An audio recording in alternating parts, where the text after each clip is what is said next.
ఆచి చికెన్ మసాలా.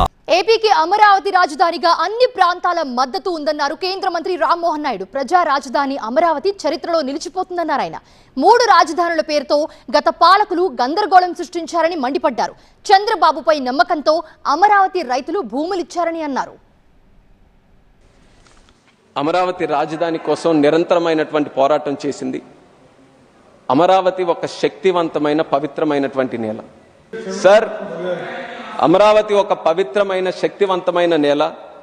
ఈ యొక్క అమరావతిని మన చంద్రబాబు నాయుడు గారి తాలూకా సంకల్పంతో, అక్కడ రైతుల తాలూకా త్యాగంతో, ఎంతో మంది తాలూకా కృషి ఫలంతో, అలాగే దానితో పాటు విజయవాడ కనకదుర్గమ్మ, మంగళగిరి లక్ష్మీనరసింహస్వామి, అనంతవరం వెంకటేశ్వర స్వామి, అమరావతి అమరలింగేశ్వర స్వామి తాలూకా ఆశీస్సులు అన్నీ కూడా ఉన్నాయి.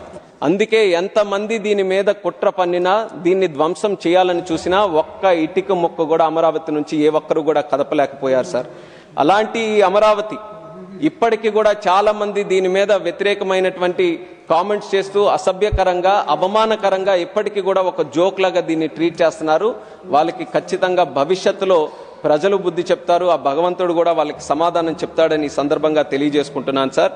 అలాగే అమరావతి మన అందరి రాజధాని సార్. అమరావతి తెలుగు ప్రజల ఆశాజ్యోతి సార్. ఆంధ్ర ప్రజల రాజధాని, ప్రజా రాజధాని. అటువంటి అమరావతి అజరామరంగా అభివృద్ధి పదంలో ముందుకు కొనసాగుతుందని తెలియజేసుకుంటూ జై అమరావతి, జై ఆంధ్రప్రదేశ్, జై భారత్.